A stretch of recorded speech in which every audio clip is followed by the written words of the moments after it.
I've got the book The Couch Potato by Jory John, and I'm going to show you exactly what questions to ask while you're reading this book with your kids so that you're getting the most out of reading comprehension.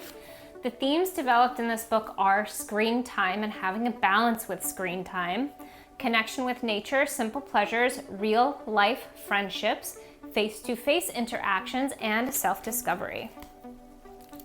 All right, The Couch Potato. This was published in 2020. All right, several pages in. First question, key details. What specific details tell us about how comfortable the couch potato is? This is a right there question. This is a perfect opportunity to get your kid to actually pull evidence out of the book, because you can literally point to the answers. Right here, she has a thing that automatically paints her nails. That makes her comfortable. She has a thing that automatically does her hair. Again, comfort. Automation for pouring in cereal and milk into her mouth. She's got her remote, she's got her headphones, she's got popcorn, she's got a hat that pours the juice into her mouth.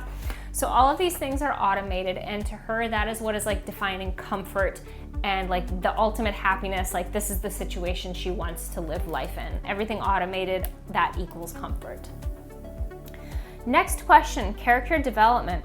What problem does the character think she's facing? What problem is she actually facing?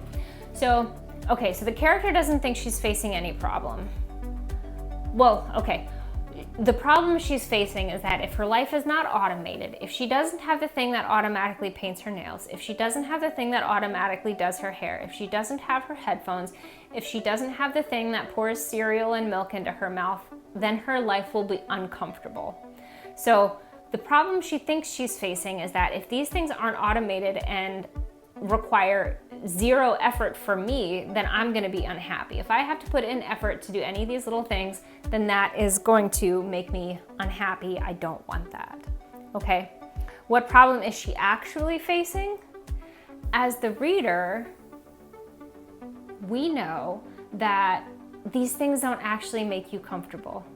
These things aren't actually the epitome of a comfortable existence. You don't need to have headphones. You don't need to have a remote to where you don't need to have something that paints your nails on the couch. You don't need to have something that does your hair.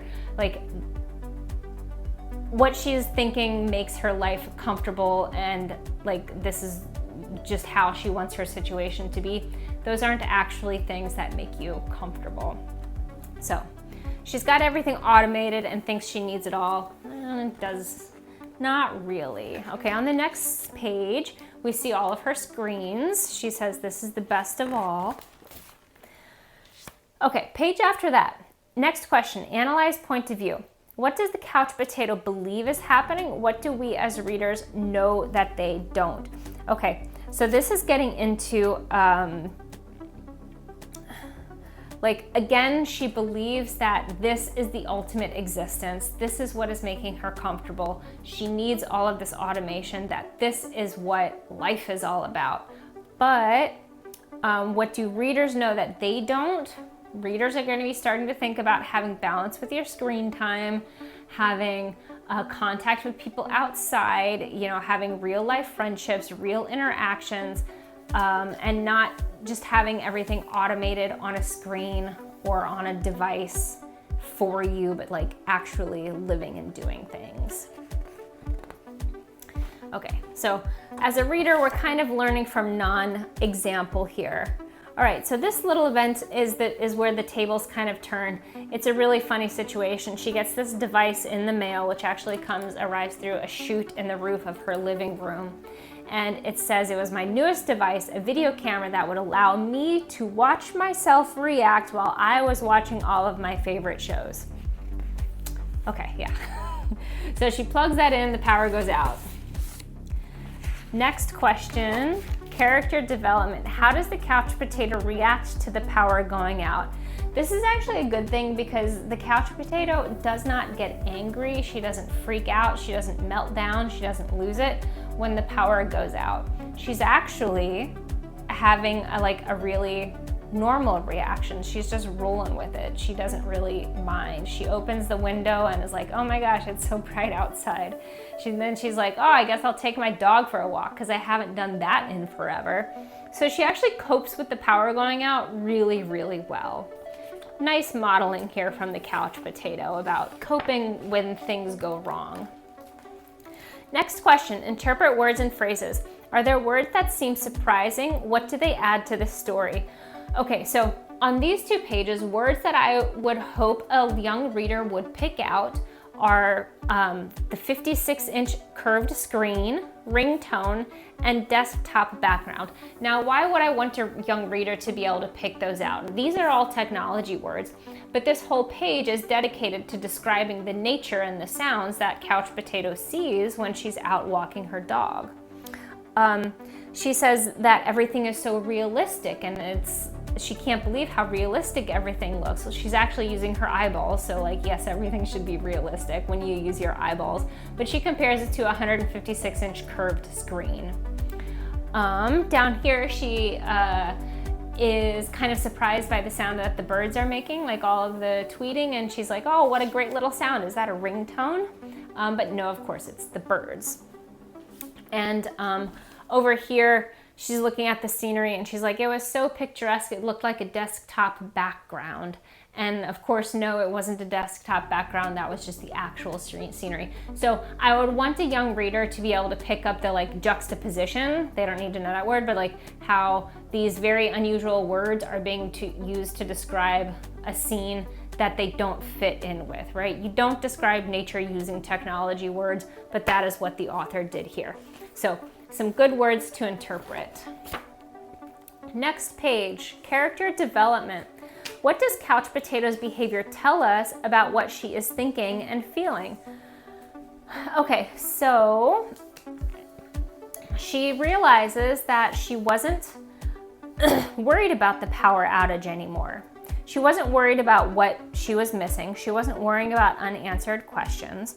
She was kind of just appreciating what was around her for the very first time, kind of just being in the moment, actually enjoying being outside and seeing the sunset and what she was seeing. So this is kind of a moment of simple pleasure and self-discovery where she's like, oh my gosh, I actually don't care about the TV. I don't care about my shows. I don't care about messages. I don't care about my game. I'm actually just enjoying being right here, right now, which is a feeling that the Couch Potato had never had before, and is having a moment of self-discovery, like, oh, I did not know I would feel like this, but this is great. Okay, next question, character development. What was the turning point for the Couch Potato? When did she understand something new? Okay, so she gets back home, power's back on, she uses her automation thing, gets ready for bed, turns on to watch a bedtime story, and then she decides, okay, I'm gonna get up off the couch every day, down here. So the turning point was kind of between here and here. She sits down and she realizes, I've been doing this for my entire life. I've been sitting here watching these screens for my entire life. And she has a little resolution that I'm not gonna do that anymore. I'm going to get up every day. I'm gonna go outside every day. I'm gonna see real people every day. So that's kind of the turning point, is when the power's back on and she's back into her habits, and she immediately realizes, like, oh, I've been doing this for my entire life. I should make a change and not do this for literally the rest of my life. And that's what she's done. So she gets out every day and she actually sees people. Key details, next question. What key details help us understand the Couch Potato's new self-discovery? So the Couch Potato now hangs out with friends, they make fires, they play chess, she gives her dog a bath, she hangs out with friends more, she plays hide and seek, she plays games, she goes swimming, she goes biking and hiking. So like a lot of stuff. The Couch Potato is now doing a lot of things other than just sitting on her couch, watching videos, playing games, and things like that. So she's doing a lot. Last question, central idea. What has the Couch Potato learned through the story? Not a ton of big lessons. Well, they are big lessons. So number one, screen time and balance. The Couch Potato realized the importance of having balance with her screen time, that if she spends all her time on her screen, then really she is not living her life. She learned that when she finds balance, that there's a whole world out there of activities she can do, like bike and hike and play chess and hang out with her friends and play hide and seek, so forth and so on. She learned the value of real life friendship, not just seeing her friends on a screen, face-to-face interactions, again, not just seeing your friends and talking to your friends on a screen, and self-discovery, because when she was out in the world, doing things out in the world in real life, she was like, I didn't realize that I needed this. I didn't realize that this was gonna be such a great part of my life, and now she is embracing that.